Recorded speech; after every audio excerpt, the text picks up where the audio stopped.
Hey guys, we're using Poshmark and you should too. Do you have things that you don't wear anymore? Poshmark is seriously the easiest way to make room in your closet, make some cash, and also snag a bargain. It's the coolest reseller with the best brands like Lululemon, Nike, Reformation, and Gucci for up to 70% off. DJ Khaled has a closet and Serena Williams. Download the app today. Enter Podcast 10 when you sign up for $10 off your first purchase on Poshmark.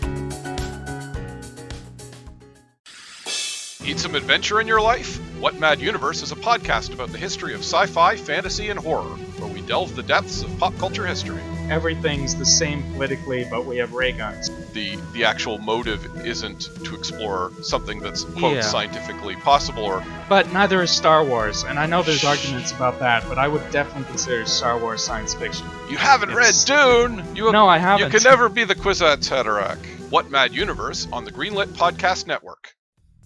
Hi, I'm Steve. And I'm JP, and we host a little podcast called Whatever, Nerd, a bi-weekly nerd culture podcast where we talk about subjects such as games, Comics, movies, voice acting. And did I mention games? You did.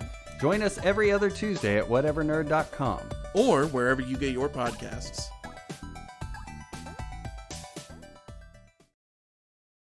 A part of the Greenlit Podcast Network. From high above First Street South in presentable Minneapolis, this is Nice Games Club, the show where nice game devs talk gaming and game development. I'm Ellen Burns-Johnson, and I make nice games. I'm Stephen McGregor, and I make nice games. And I'm Arthur Croy, I too make nice games. In this episode, Peter Yang is here to talk about pitching to board game publishers and to help your nice hosts with the same. Also, Dale is here. So if everyone is ready, let's start. Booyah. Who wrote the intro? Dale, did you write the intro?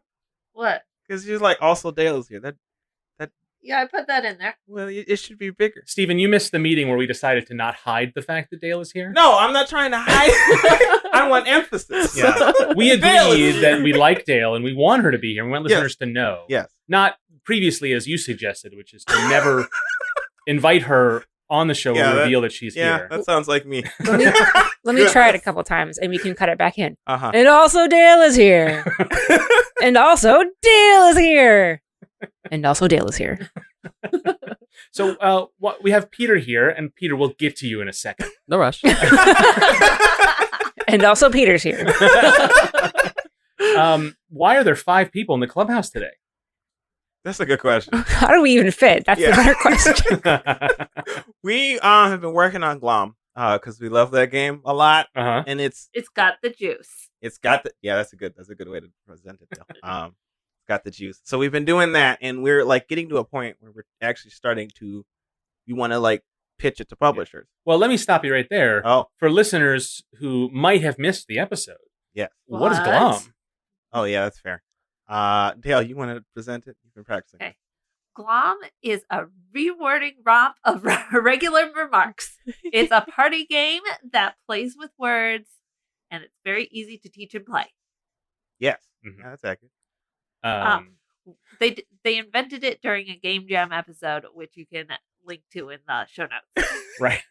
Yes. We did all this prep for this episode, but I forgot to know what episode number was that? Oh gosh. One of those numbers, you know. I'll search it really quick. You can go to the website. That's true. And you can search for Glom, and it'll come up. Actually, that would work. Yeah. But yeah, we did. So listeners who followed us through our winter hiatus know we did spend a ton of time on Roboston, a game we came up with just before hiatus. And I mean, I still love that game. I still think that game has a future. Yeah. But we got a little burned out on it. And then I think we were all like, okay, no more Nice Games Jams after we spent all hiatus working on that game. But then I think we had like either a guest fall through or there was a topic we didn't fully research and didn't want to do. And so we're like, all right, let's just do a Game Jam episode. It's not gonna be our best work, but you know what? You can't win them all. Yep. And we came up with Glom. Within like a third of the episode, it was like finished. Yeah. And it is like probably the best game we've ever made here on the show. Just in terms of it, like its completeness and its, I mean, this is just my opinion now, but I feel like it expresses a lot of like what we all are as designers, and we were sort of firing on all cylinders when we put it together. and it just came out fully baked. And not that there isn't still tweaking to do. Dale has been an enormous help getting it in shape, adding content to the game, which is what it lacked initially. And so the four of us now have this game that we want to do something with. And in steps Peter. Hi. I was also going to say, you've done a lot of games on Game Jams. Perhaps you would like to give it a Nice Games Jam award. Oh, we'll start awarding our games. Yeah, we'll rank them. Yeah. That would have to be a listener. Yeah. That's like ranking your children. Is Glom your Which favorite? we do. Yeah.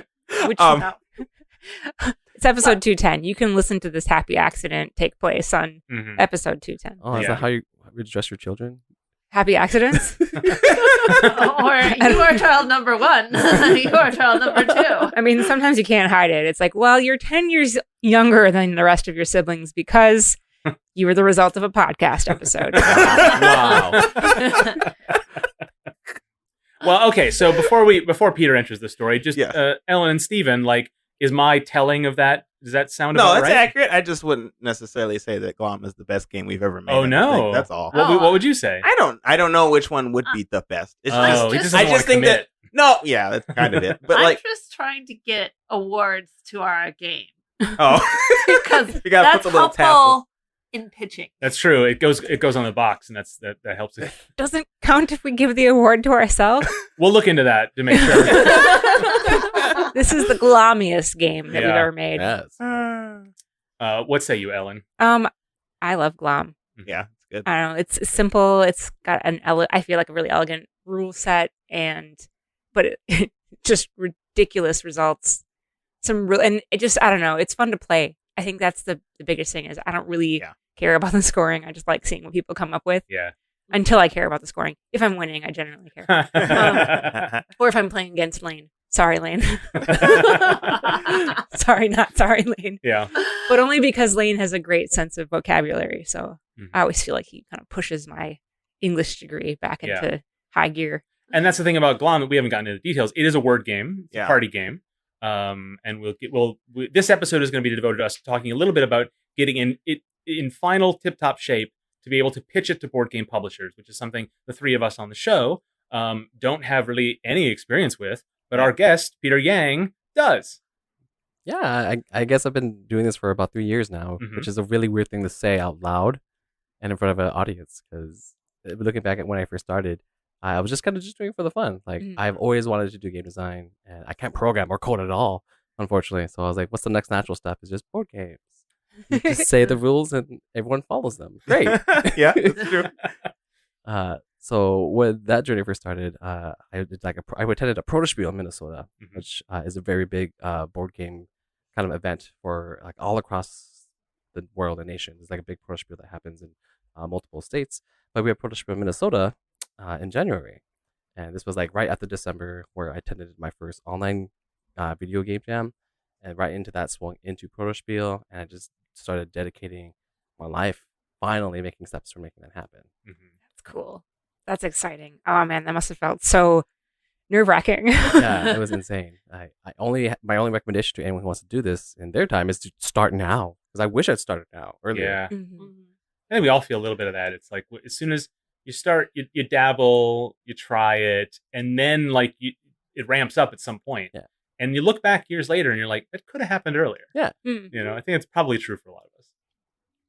Yeah. Yep. But I think ever since that time, I think my repertoire is I try and sign one game a year, which I've been hitting the past few years, which has been really successful, I feel.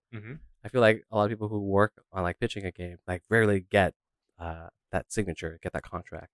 And I've been very fortunate to find as an agent, I kind of find developers that are small, first time, or people who are a little bit on the shy side, who just don't want to take their games out to the public. And I'm just oh, I think this is great. Let me take it for you. And that's how the partnership kind of worked out. And then over the few years, I've been slowly building a small clientele. Yeah. So, but I'm still the weird person that does I attend all the IGDA, the video game at the events, and I'm the board game guy. So that's just who I am. You've got your niche. Yeah. We're glad to have you here. Oh, I'm happy to be here. Because that describes us as where indeed we didn't set out to make a board game. it just kind of happened, and we don't have experience pitching board games at all. Yeah.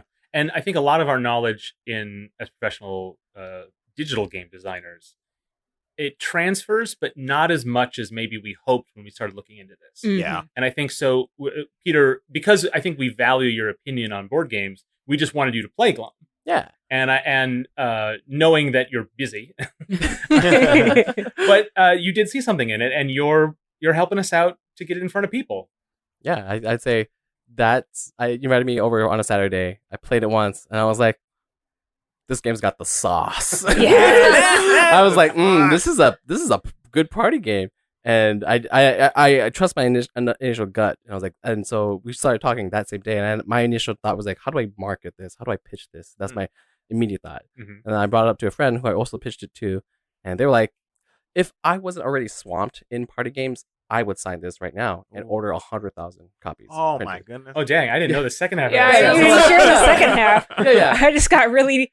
Exactly. And I was like, whoa, like, thank you for such a compliment. But then you're like, then so they recommended, like, hey, you should pitch this to like the higher ups, like CEG and Hasbro, which is what we'll talk about later in the half of this podcast. I'm drinking some water. Yeah. Ellen needs to hydrate. So I think, it was really obvious to us that Glom is special, that it could go somewhere, but I don't think we really had the ambitions that you immediately saw for it. And so that really helps us because we trust your judgment and like your expertise to like know this sector in a way that we would just be fumbling through, which means that we wouldn't know who to pitch it to. And maybe we could get a meeting, maybe we could even get a contract, but like, would it be the best thing for us for our careers? Because we don't want to, like, we're not board game designers and we're not going to become board game designers forever. Right. Yeah. But we wanted this game to be treated right. And I would say that your guys' ambitions was, let's wake Dale up from her naps. That's where it started. Yeah.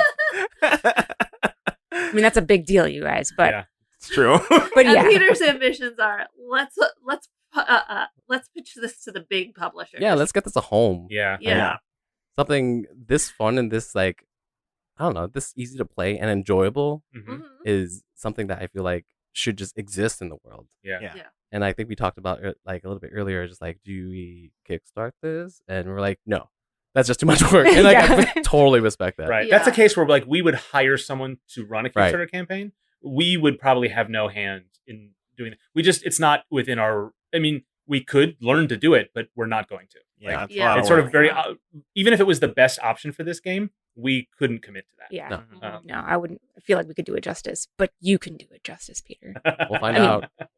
Yeah. So, I think we're all very high on this game and we really believe in it. Yeah. And we think we have a lot of confidence in it and we'll see what, if that bears out. But we're talking about it on the show because we want to, as we've always done, and as the Nice Games Jams are really about, is opening up this process.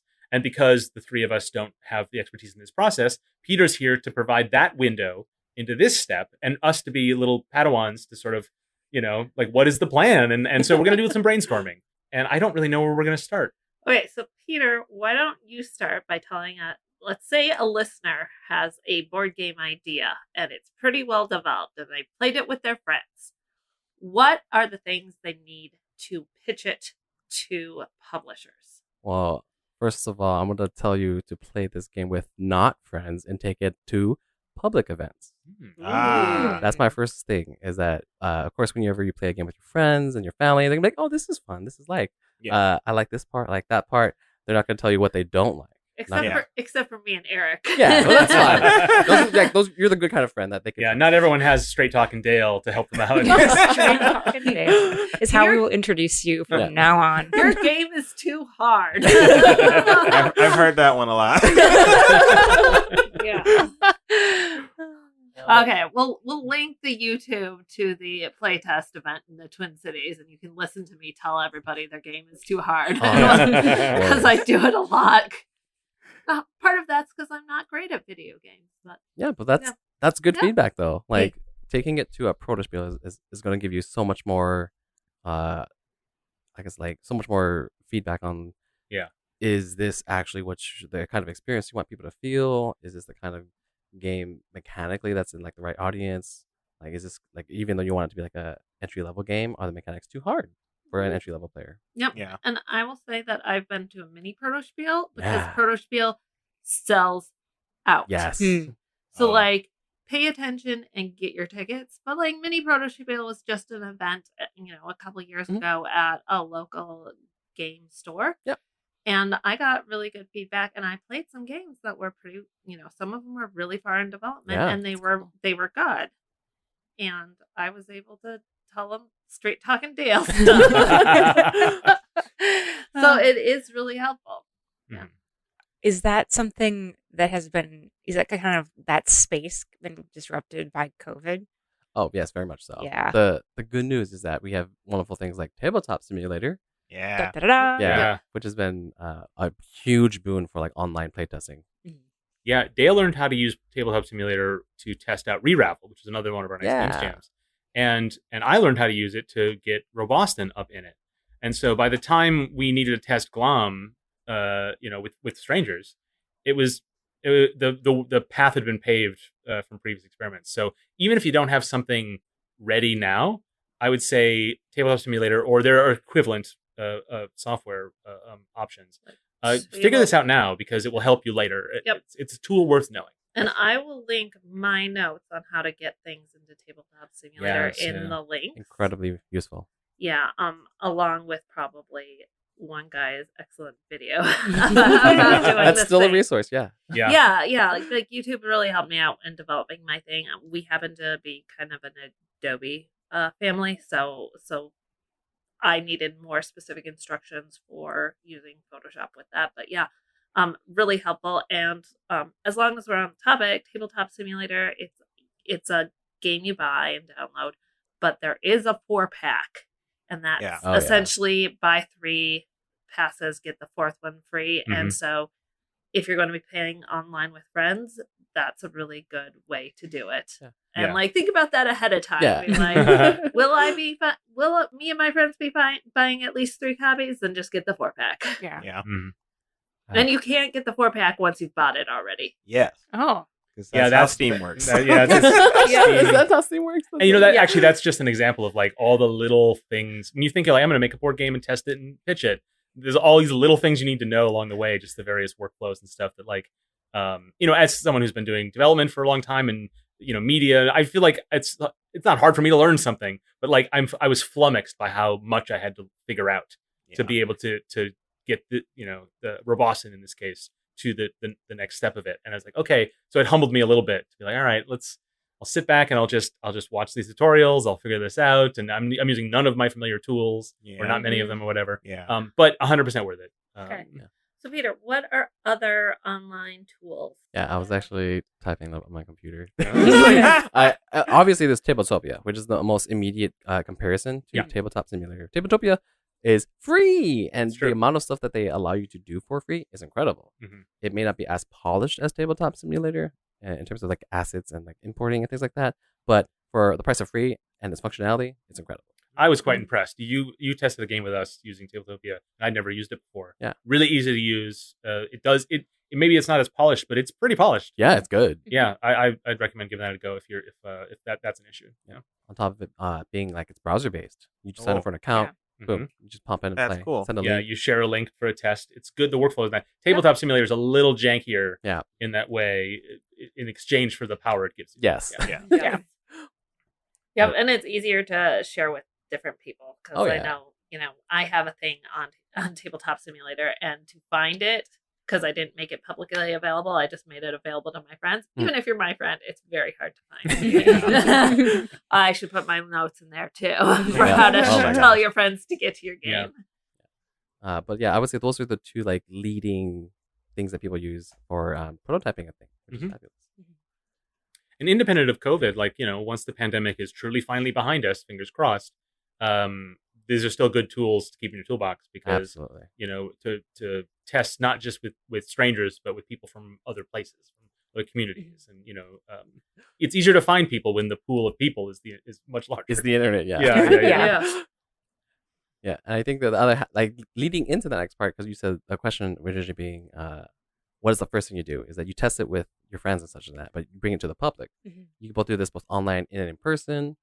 But after that point, like, you just I think my biggest feedback I can give to designers is be open-minded. And that's like be open-minded to feedback. Yeah. Like I'm sure everyone here that's like designed a game. It's your baby. It's like your child, and like you're very proud of it. But when you test it up to the public, that's up for debate. Yeah, that's true. They don't care how hard you thought about that rule. Yeah, no. Like, it's just like, this doesn't feel right. And I'm like, okay, like why? He's like, I don't know, I just don't like it. That's some straight, honest talking Dale, right? Well, and that's an aspect of it too. Like sometimes it with board games, it's difficult, and games in general, it's difficult to know when somebody's giving you feedback what that feedback means. Oh yeah, that's a whole other episode. I feel. Yeah, it is. Oh, yeah. I think we've talked about that. Plenty on that's the come show. out so often in the show, but like I don't think we've scratched the surface of that topic. It's so important for designers to internalize that, like that get feedback, yeah, but like that's just the first step of a really arduous journey. Mhm. Yeah.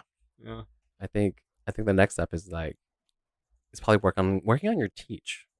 I see like how you teach a game and how you present it. That's not something you really have to do for. Well, you do that for a video game to a degree, but the rules are all dead set, and like a player generally can't break those rules. Yeah. But when you're teaching a board game, you're teaching like how everything functions, what are the rules, what things you can and can't do.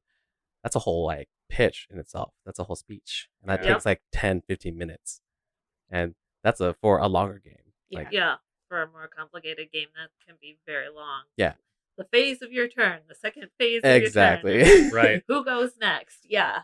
The thing when we were writing rules for Boston and even writing show notes for the Nice Games Jams, the thing I'm always worried about is like terminology, and there's like a technical writing aspect to it, but also it's like half poetry. Like you know what I mean? It has to. It's not a VCR manual. It has to be 100%. something that reads that feels linear. So like the order in which you teach somebody, it's not a reference guide, even though it becomes a reference guide later. It's an enormous challenge to write a rule book for a board game. Oh, absolutely. It's an instructional design challenge.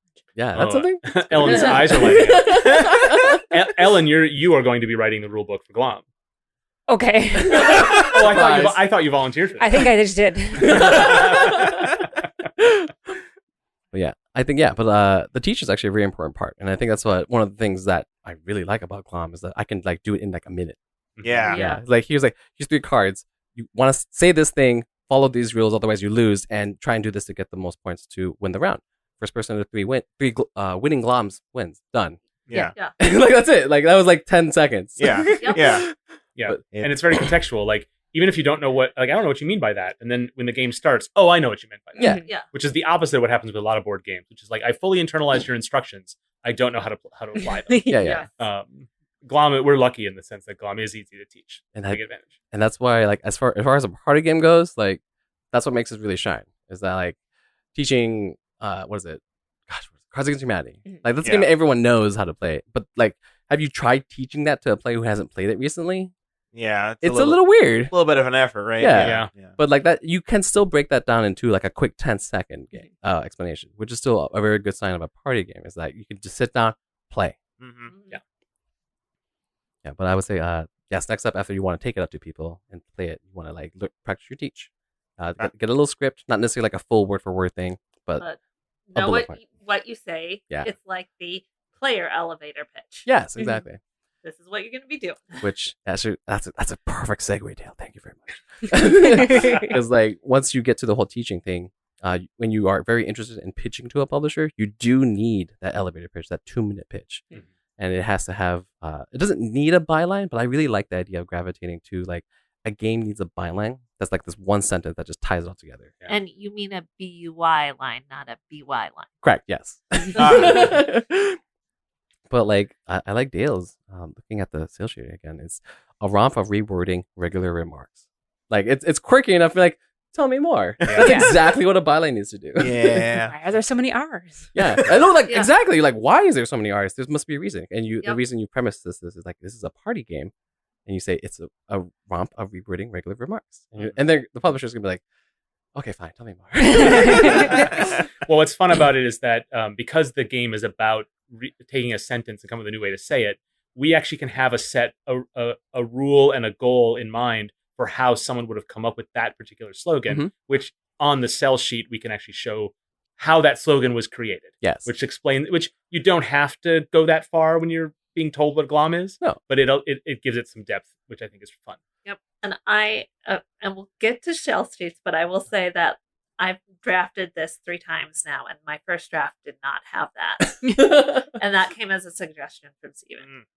That's great. So, Peter, do you need this thing I kept mentioning called a cell sheet? Yeah, a cell sheet. That's a really good thing to bring whenever you're when you're going to like the next step. So after you've taken it and you play tested it, you get more feedback and you get like a feel like, oh, people really like this, and it's getting positive reviews at showings. Perfect. You get your pitch, your 2-minute pitch lined up, that basically talks about the game. You practice how you explain the game because that teach is very important. So you can now take it to the next step, to where you get a sales sheet and you go to the scary part of maybe like reaching out to publishers at a convention, cold calling, sending emails, DMing in Twitter, like all that. This next step is That's why we have Peter. Yeah, this is a weird step. Yeah. That sounds really daunting, but I'm really relaxed about it for some reason. Yeah, it's just like someone else is taking care of it. Yeah. But yeah, that's where the sales sheet really comes into play, because this is the first physical aspect of your representation of your game, and this is something you hand off to somebody. And just like a resume or an interview, like when you're going for an interview, like you only get 2 minutes for that interview. Imagine that being the goal. I would definitely call this a game resume. Yeah, because absolutely. you have to be that tight with your wording and your formatting to sell your game. Yeah, and it's really fascinating how different that is. Board games are from video games in that way, because like the pitch is normally like a PowerPoint presentation, and you like detail all of the different things like the art design and the narrative and all of these things, how you play the game in this presentation, and you like present that to publishers. But in a board game, they take this sell sheet. If the sell sheet's not good enough, they don't look at you again.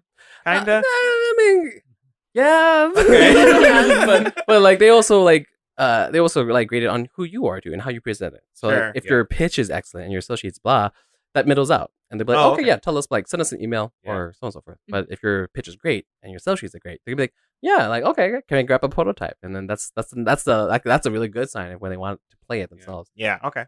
But one of the things that tripped me up a lot when we started talking about this, about putting together sales sheets, is how different things that a board game publisher wants versus what a video game publisher wants. One of the things that is, and dear listener, you may have heard this about video game publishers, is that they're interested in your game, they want to hear about it, but they also want to hear about you, the developer story. Because when you pitch a video game, you're pitching if you got a prototype, that you still got 2 years left to work. Yeah. and the publisher is going to fund that work. Yeah. And so they need to know about you and are you able to hire the contractors you need?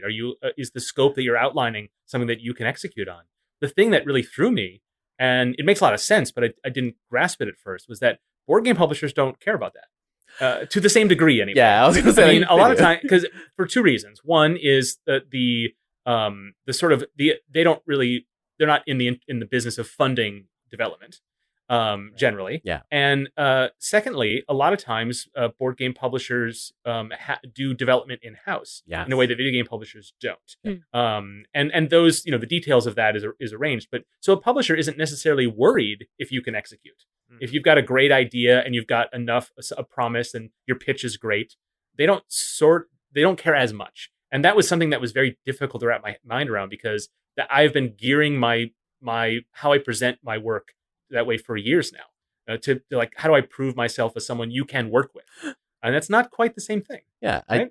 I would say that, of course, being personable and like having them like you is very important. Yes. Because if you have the next Catan, but you're just a jerk and like you don't communicate, like they send you an email and you don't respond for like a week. Yeah. That they're still probably not going to work with you because of those kind of reasons. Right. I don't mean to imply that there's, that the general standards of collaboration don't apply. Yeah, right. But in video games, the threshold is incredibly high for that kind of thing. It's more important than your prototype in a lot of ways. It depends on the publisher, I guess. So it was a little something to get used to. Yeah. And I would say that it's also true for like the board game world. A lot of publishers will actively take, as soon as you sign the contract, they will. And this is something that also, like, as like a preface for people who want to like get their game signed and get it published, you have to kind of be okay with letting that IP go, because a lot of publishers are going to want to take ownership of the game, right? Because they're the ones fronting all the money, production, costs, art, development. Right. Yeah, much more overhead to produce a board game. Yes. Yep. Yeah. And not even to mention, like at this time, August of 2021, it is like $20,000 to ship a container from China to the United States. So like that's outrageous amount of money to like if you produce it somewhere and you have to bring it overseas. Yeah. That's an overhead cost that the publisher will take. So they definitely want that kind of ownership over the product. Right. Yeah. Mm-hmm. So this we addressed in a thing I called a Peter sheet. Nice. Which is essentially, our communication to our agent about what we want. Are we willing to let go of the art direction? Are we willing to do this and that? Along with things that you kind of have to think about. Which publishers do you think would be a good fit for your game? If it's a party game, look at a party game publisher. If it's a very detailed tabletop game with lots of figurines, you probably want to go that way. Yeah. Take it to one of those Bits and Bob's houses. Yes. Bob's Bits and Bobs. Anyway, so I just did a thing where Peter asked me list 5 publishers that you think you'd like to me to pitch to, and so I did a little bit of research because as you don't pay as much attention because it doesn't flash on your screen. Right. Yeah, that's true. Who the publisher is, it's just a little logo in your corner of looking up similar games and seeing who published them and thinking about pitching there. What else do I have on that sheet? I have potential publishers. Get some selling points. What the team can offer. Hasbro, baby. Yeah, we're gonna try and make that happen. Yeah. What the team can offer a writer of must and want. Yeah. And a writer well, this is the sell sheet's important, and I don't even know if we've exhausted the topic, but this Peter sheet that Dale is describing is our us making sure that Peter understands what we want, right? Because Peter is our agent, and I think it behooves us to take a lot of Peter's advice, rather than just tell him he's not our mouthpiece. But I think we're better off letting him help craft this message. But he needs to know where we're coming from and what's important to us, especially because we're not principally board game designers. Yeah. And I would say if you don't have a Peter or an agent kind of helping you out, it may be helpful to put together a document like this of your notes, just so that you think about, hey, am I willing to give up the art direction for this? And if nobody wants that, they need to take over it. Is that something you're willing to give up? Yeah. Is that something that your team is willing to give up? Exactly. Is this a game that's better suited for Kickstarter where you have absolute control over everything? Yeah. So I think that it's, for us, has been a really, really helpful in just starting to formulate those concepts and understand what our wants and needs are, as well as being a good place for notes for, where we can tell you, this is why we think it's a great game. Yeah. We think it can be used in classrooms. We think expansion decks are going to be a great selling point. Oh yeah. I don't know if I told you this. I played this with a buddy named Phil, who is a former English teacher, and they died on the end. Said like, I wish I had this when I was teaching, because this would have been an immediate everyday class assignment. All right, everyone. Here's your writing assignment for the day. Boop boop boop. Go. I was like, oh my god, that would be perfect. Yeah. Well, that is good. I might have to borrow the prototype deck for when I go hang out with my college friends. There you go. Yeah. Who are all English teachers. There you go. Yeah, but that writer is very nice to look at, because it tells me it does. It just also like gives yourself perfect framework too, because I think one of the most common objections I get from people like first time developers is, I don't want anyone to steal my idea. Yeah, that is a very common secrets. Thing. But ours is on the internet. but also don't steal it. No. Oh yeah, that was not an offer. That wasn't permission. Oh gosh, no. The amount of work that you guys are putting into this product is the immediate barrier for why someone is like, because like, do you like somebody wants to make the next Slay the Spire? Yeah. And Slay the Spire, you can't really like copyright those mechanics kind of thing, right? There are so many games that have a very similar play cycle. That's very true for board games. You can't really copyright those things, right? So if you have an idea and a theme, you showcase it. Be prepared for other people to like extrapolate from it. Yeah, but don't like expect everyone to sign an NDA to playtest your game. Yeah, that's unruly. And like like you're saying, it takes a lot of effort to make. We talk about this on the show all the time. Yeah, I would hope listeners at this point you would know video games are hard to make. Board games are hard to make too. Yes, and expensive. Yeah. Oh god. So I suppose it's not bad to be like cautious about people stealing. I don't think you have to be worried about it as much as like people make it sound like. Well, I feel also it's if you think it's a risk, yeah. Then I don't think it is, but for the sake of argument, let's say that you should feel a little bit. Maybe your idea is so novel that it's so attractive that you believe that when anyone gets wind of it, they will start the engines on the competitor. Sure, right? yeah. I mean, it's not the most insane thought in the world. It could happen, right? Mm-hmm.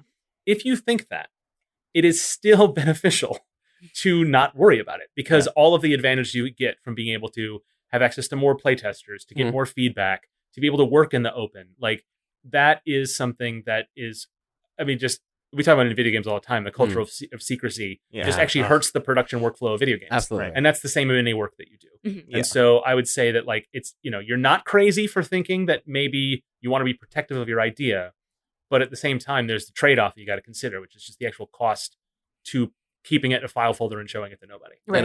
You know, cost of quality. And also, like maybe one of the people you invite to your board game testing event would just be like, I could make this. But like Stephen was saying, it's hard. And if you've gotten to the point where you're already playtesting it, you're like miles ahead of that other person. Yeah, exactly. So, and take it from us, we're making a game that like it is so easy to clone it. Yeah. It's conceptually very easy. In fact, I would fully expect people to just write their own cards, make their own decks. Yeah, they hear of the game from their friends and they don't buy a copy. Like that's this kind of game. It's that simple. Yeah. It's that explainable. And we're trying to pitch it to big companies who would be more worried about something that could be that easily cloned, and we're not that worried about it. In the end, One thing I think, and this might be getting a little bit off topic, so rein me back in if we need to. But one of the things nobody rein Ellen in. Oh my god! Say that out to sea. Well, I'm going to feel real bad if this isn't the hot take that I've set it up to be. I think that with games that are really like simple, there are certain aspects that then are really critically important, right? When you don't have like oodles and oodles of bits and bobs or rules that are like esoteric and you have to read 4 times or have someone do a tutorial night, which, Magic the Gathering is like that for me. Oh, yeah. Me too. Yeah. Where was I going with this? I don't think you can clone Glom if you don't have awesome writing skills. Yeah. So, and there are other games like that, like Cards Against Humanity, right? Like that voice, the writing voice that comes through on all those cards is so clear, even though structurally the game is simple and it might look like, oh, this will be easy to clone. I don't necessarily think it is. And then also with Glom, I think there's a big element of like writing skill and grammar that has to go into like thinking what's going to work, like, 'cause you've tried tons and tons of different phrases, Dale, and like you've tossed them away and you've tested them, and it's not something that's just like looks as simple. It is a little bit. There's a little more to it than it appears, I guess. Which is maybe that's our biggest protection against copying. Well, okay. So, So then you or your agent, now that you've thought about all these things, pitches it to publishers. Where are good places to do that? Oh my god! So. It is. Yeah, this is the what next part of it. So you got your. So yes, you got playtesting. You got your pitch worked up together. Your elevator speech. You got your sales sheet, and you're ready to make that call. Literally, the hardest part is to make that cold call happen, and to like reach out to people. Like I tweeted at Czech Games Edition, and they're like, "Yeah, are you going to be at Gen Con? Are you taking pictures?" And they're like, "Yeah, please write to." I'm not to throw them under the bus, but like please write to blank at checkgames.com with the fact sheet, all necessary information about the game, and we'll get back to you. That's it. Like that is the first step. You do this many times. It's just like sending a resume, like I said before, like sending a resume out into the internet. Like this is the same thing. Yep. And eventually you'll hook somebody, and you get a hook. Set up the meeting, be timely, be professional, all that good stuff. What happened in my case, I just got lucky, for lack of a better word. This is the first success you had? Yeah. It and unfortunately is not. So like spoilers, there might be some bad things that are going to be coming up for this particular project, but we're going to do it later. Well, I mean, it's helpful for listeners to know there's ups and downs. Yeah, there's absolutely ups and downs. But like I met my friend Danielle at Protospiel. We play tested the game together, and they beat out my friend Johnny, who I consider to be one of like the better board gamers in my group. And we were at a proto spiel playtesting this game. Gold Molder Games, wherever you're out there, I still want that game. By the way, they kind of like fell silent, but I playtested the game. That game was fabulous. But then at that point, I met Danielle again at the Proto Spiel Mini, and they had brought a prototype. And they called it Tower Tactics for the time being or something. Yeah. And it was basically a dice drop block game on a rotating tower. And your goal was to line up. You get some secret objectives, which is like a color and a number, and you're basically just trying to make patterns and line up coordinates on this rotating tower. Yep. So like Tetris shaped pieces. No, this was just little singular dice. Yeah, these are dice pulled from Sagrada. But that was the shape that you yeah. Shapes you would make were like your classic L piece, the Z, the reverse Z, the S. What's great about that game is its physicality. Yeah. And even in prototype form, it was a bunch of standard components taped together. Yeah. Like it really sold that physicality. I just imagine what it would look like produced. You know? Exactly. That's a big part of the appeal of that game, I think. And I think the craziest story is like Daniel just was out there, we play tested it, I got a little bit of buzz, and I'm like, yeah, Daniel, if you need help, I would happily work on this with you. We worked on it for about 3 months with Johnny and Sarah and a few friends, playtesting, getting feedback, figuring out exactly what we want.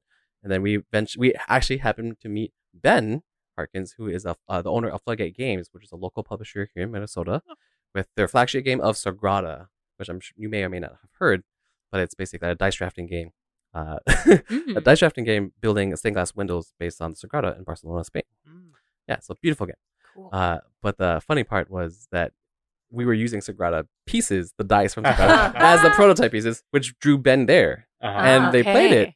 And later on, down the road, I pitched that game to Ben, and he signed it. Oh. Yeah.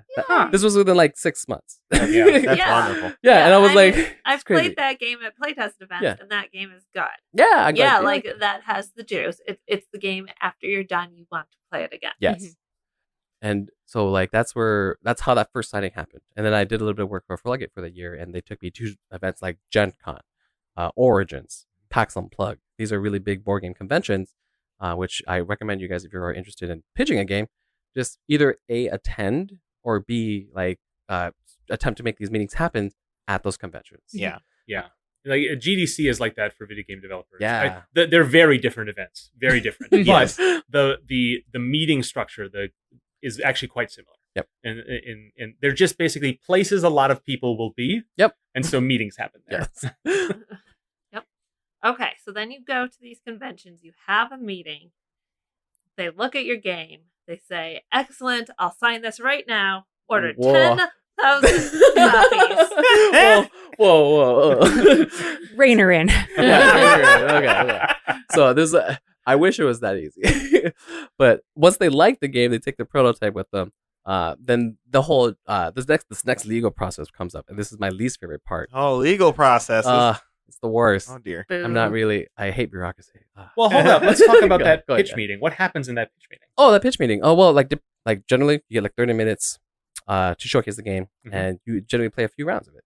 Okay. Or like depending on the length of your game, like if you have like a really heavy 3-hour war game, then you better figure out how to like pitch that in 30 minutes. It's very important. Right. But if you have That's not a problem we have, but I imagine people will have to find a way to use that time. Oh, absolutely. Yeah. Yeah, I'm thinking about somebody trying to play Risk. It takes 30 minutes to set up that game. Exactly.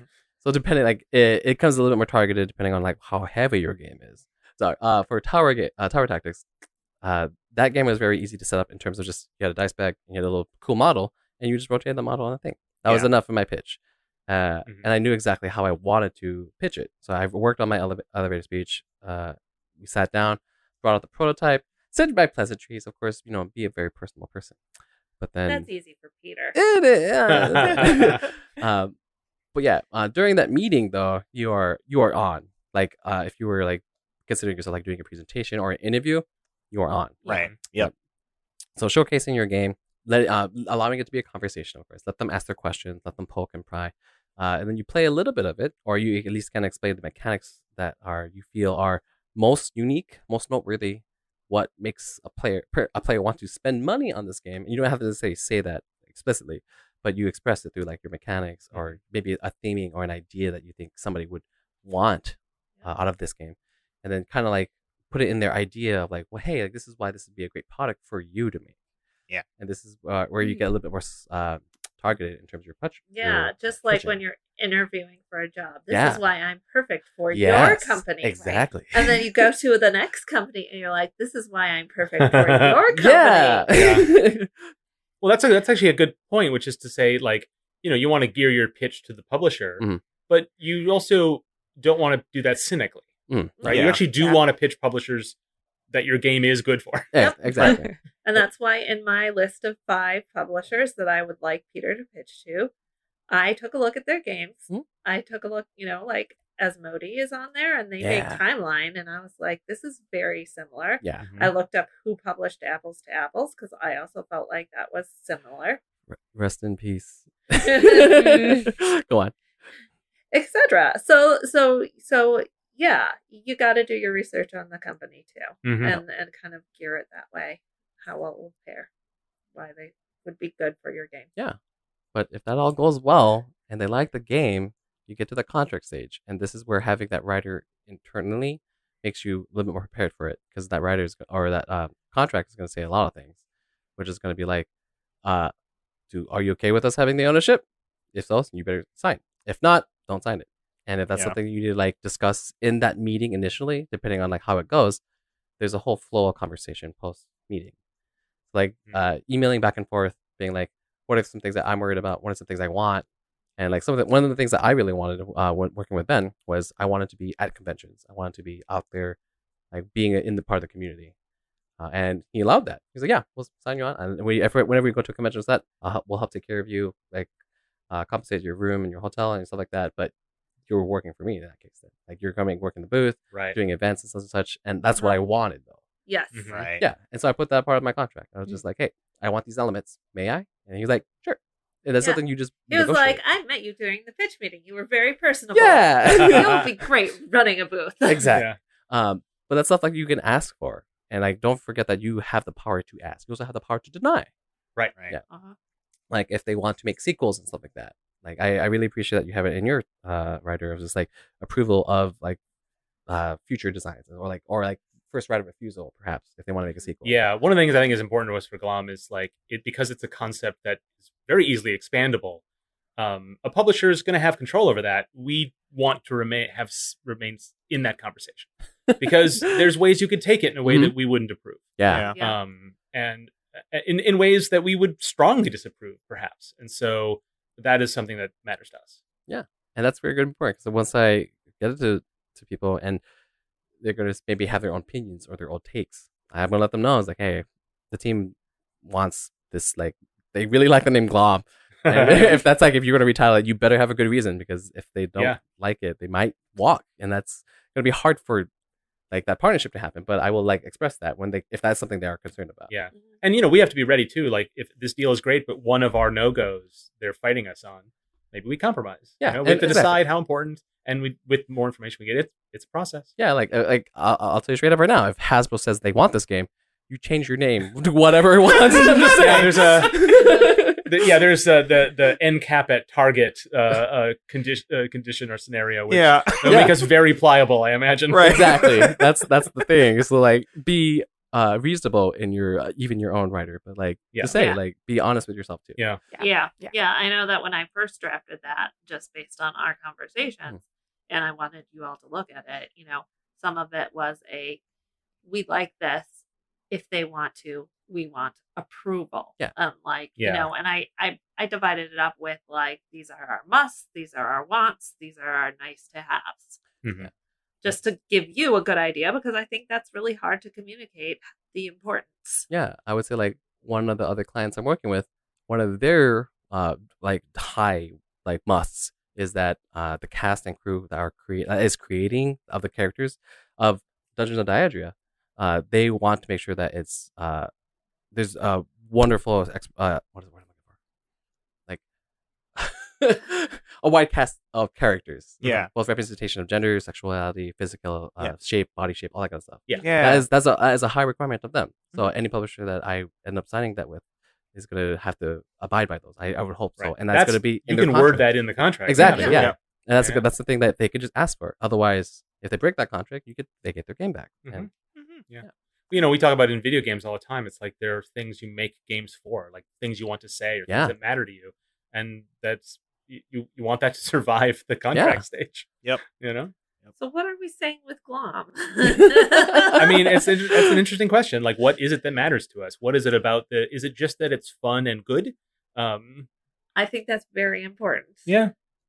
But I think it's also important to us that like there is a little bit of like smart in it. Yeah, I think I don't know about the rest of everybody exactly, but I'm with Dale on this, that it should work that part of your brain.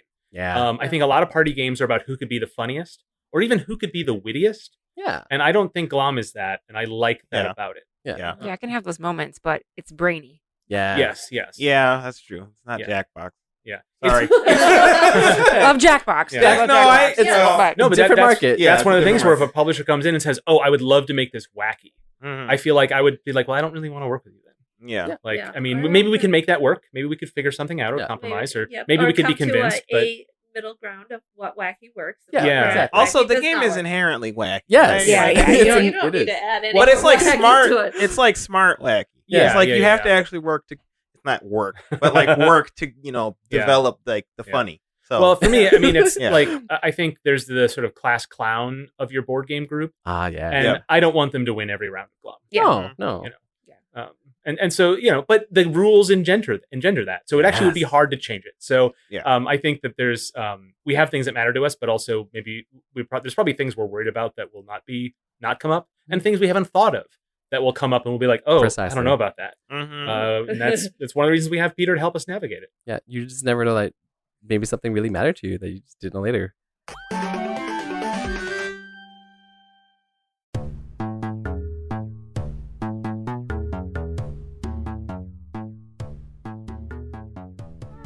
Okay, so we're supposed to be recording an extra edition for Patreon after this, right? Yes. That's the plan? Who says? I thought we literally said that in the episode. Ellen, did you hear anything about this? I think I just said it. Oh, all right. Well, now we're in it. Now we're doing it. Uh-huh. Well, there's so much content on Patreon nowadays, on our Patreon. Yeah. A lot of things.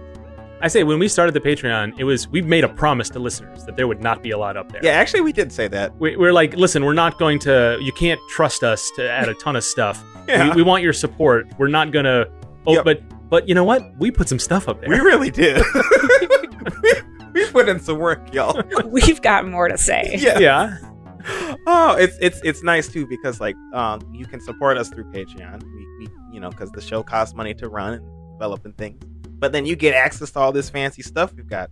There's like me and Mark learning things from Ellen, as we want to do. And that's pretty much 100% of the content. That's a lot of it. But I mean, it's also us like doing like production stuff in the background, like when we talk about that kind of thing, like our work process.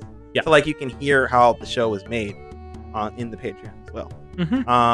Yeah, you can go to patreon.com/nicegamesclub. Donate any amount. Yeah. And so, we can tell people there's stuff up there. Yeah. But we have something special we're recording today that's going to be up there that we can tell them.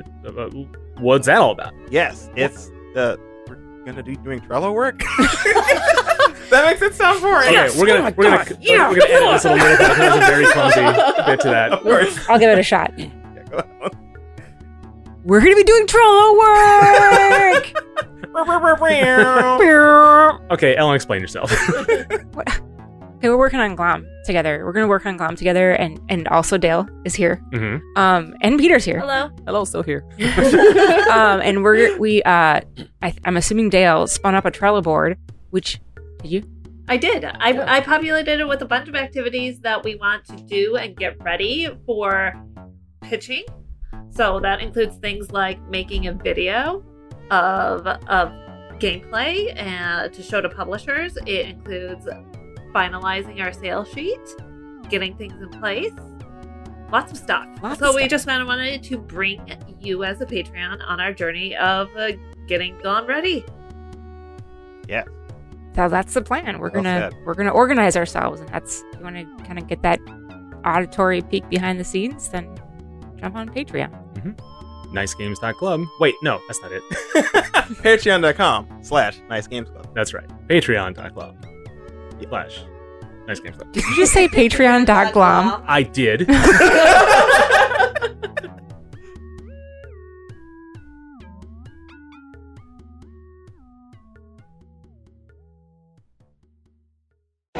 We can sum up McDonald's new crispy chicken sandwich in one word.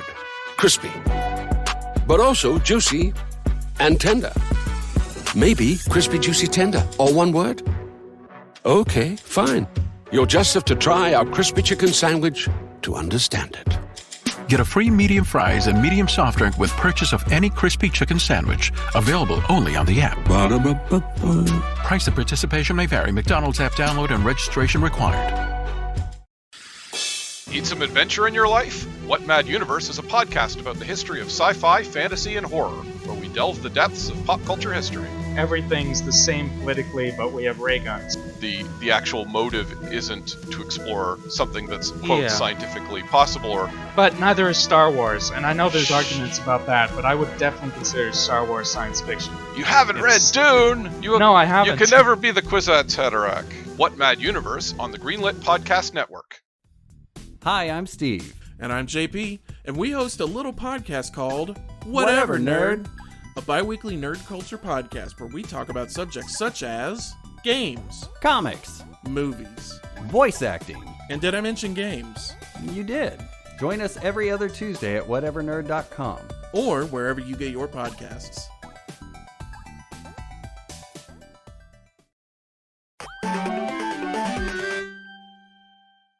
Let's get to the money part of the contract. Oh, yeah, and okay. what we might expect as Yeah. a publisher, because there is a lot of overhead that the publisher takes on. This is a Yeah. physical game. Wait, It's real not- quick, listeners, find somewhere to sit down first before we reveal some of these Oh numbers yeah, that's too. right. Because there's a huge disparity between how video game and board game publishers Yeah, do yeah. contracts. Yeah. So, the money side of things is that there is generally a small advancement of depending on the publisher and how big they are, but that advancement generally is not more than like $1,000 or something like that. Yeah. And the rest of it is a percentage of a profit that the company makes off that product. So somewhere anywhere between as low as 5% and as high as maybe 13%, but the average being about 7% for like a first-time publisher, or lower depending on who you're working with. Yeah. So just because listeners may have thought they misheard it, Yes. that's about 7% to the developer.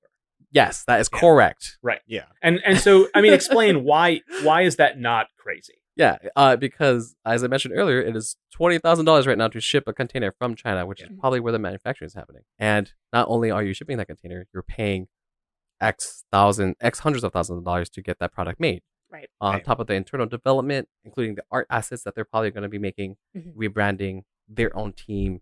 Like there is a whole network of people that they're going to have to pay and funnel money to in order to make this physical product. Yeah. Their person who calls up Games by James and Yes. gets it distributed there. Yes. Right. Yeah. Those Exactly. relationships that a video game publisher has to maintain with Valve or Nintendo Right. are different. Now, I do want to make it clear that like I think that this is the reality we live in. Yeah. But I want to make sure that we don't make it clear that we are making this justification. This is what the industry has made this justification. Yes. It may well be that developers are severely underpaid. I don't have the knowledge to know if that's true or not. Same. I only know things in terms of video game stuff. Yeah, So, like, I have and no so idea. I want to make it clear that like I don't want anyone to walk away from this episode thinking that like we're that we agree with this. No. Just that this is the justification that's been provided, and Correct. there is some logic to it.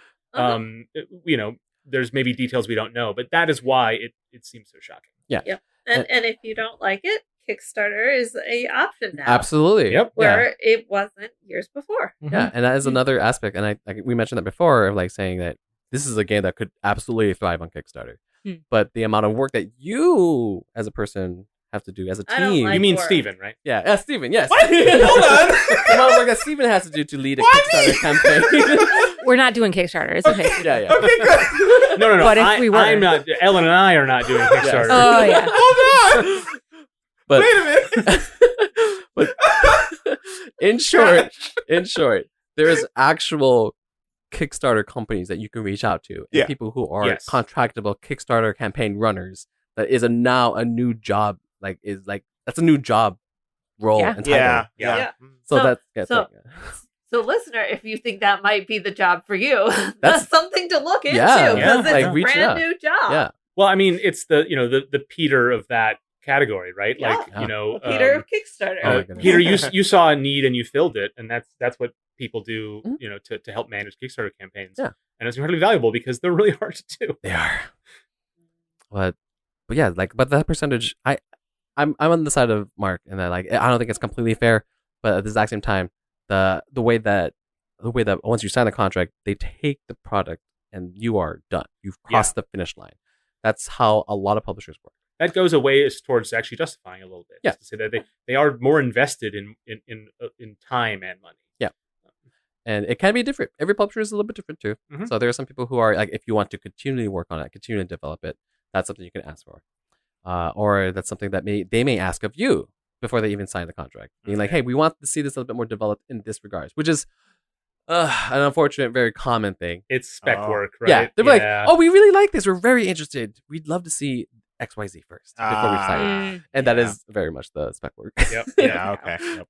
Yeah, video game publishers do that too. You'll send a prototype and they'll be like, I'd love to see this when it's further along. Yeah. And you're like, okay, I get it. Yeah. You want to make a safer bet, I understand. Yeah. Yeah.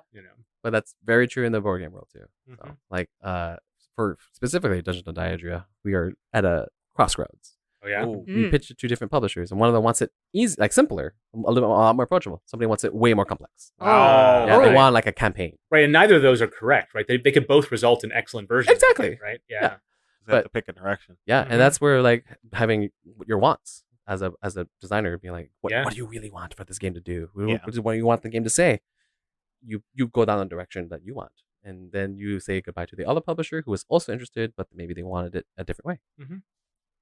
Well, let me ask you a little bit about something that I know matters to video game designers, which is, we talk about like dev art in a prototype, and how that can impact a playtester. And very frequently, video game publishers want something a little bit more polished.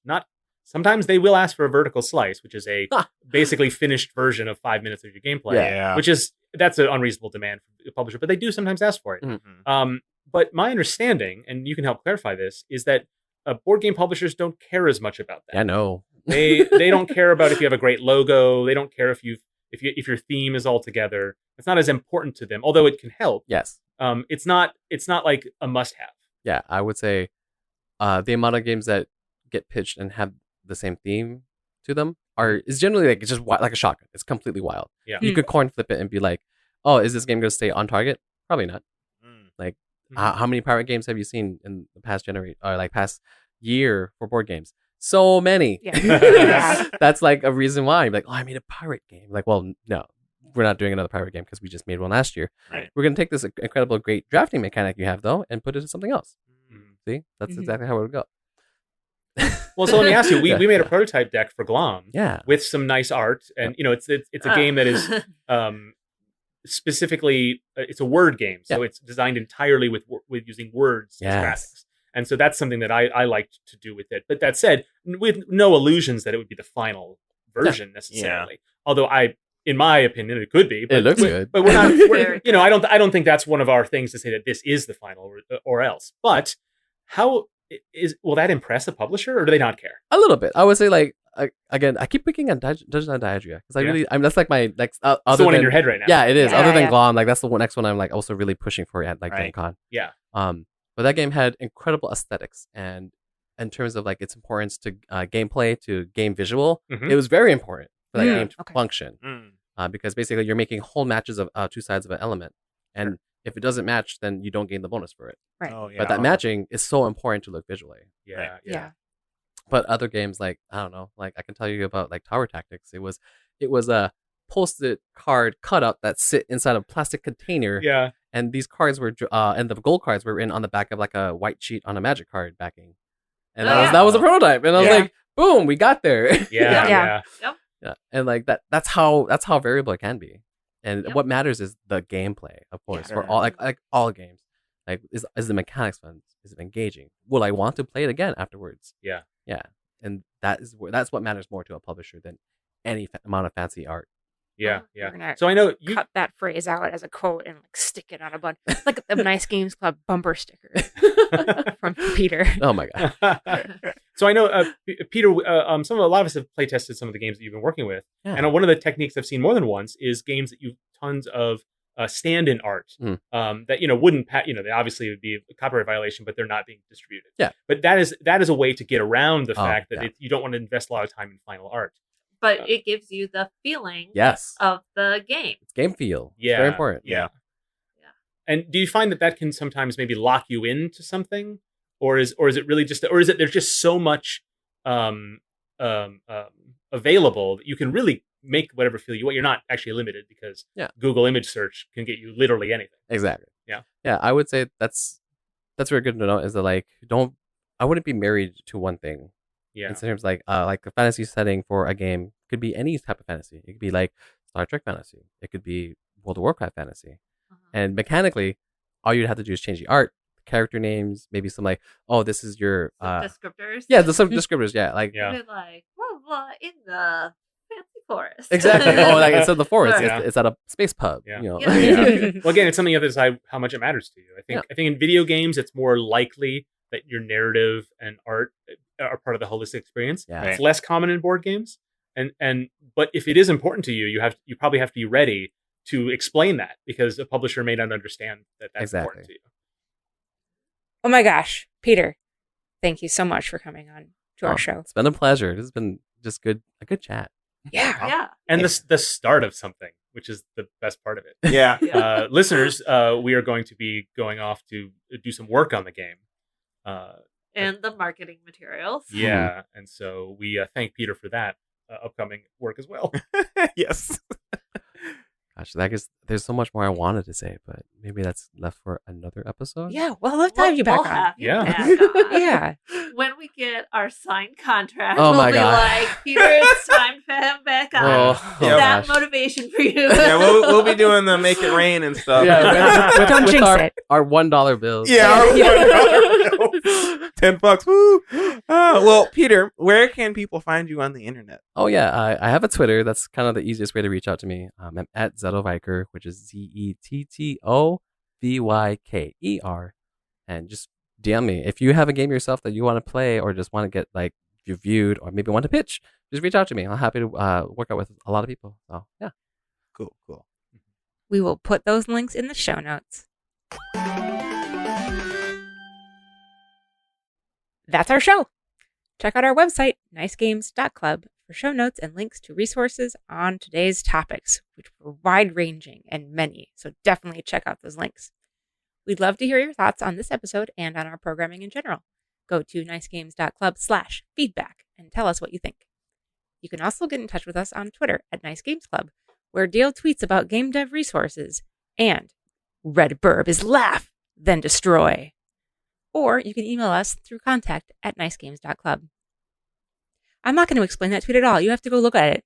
Yes. Well, Dale is here. We could ask her. No. Nope. Go on the Twitter. I already said it. Okay. Want to support the show? There are so many ways. Give us a review on your favorite podcast app. Go to Twitter and retweet some of Dale's stuff. Tell your friends about your favorite episodes. Join us on Discord by visiting nicegames.club/Discord. And we're on Patreon. As a patron of the show, you'll enjoy bonus content, some of which we're going to record momentarily, extra jokes, and more. Sign up at patreon.com/nicegamesclub. So until we start again, remember to play nice and make nice.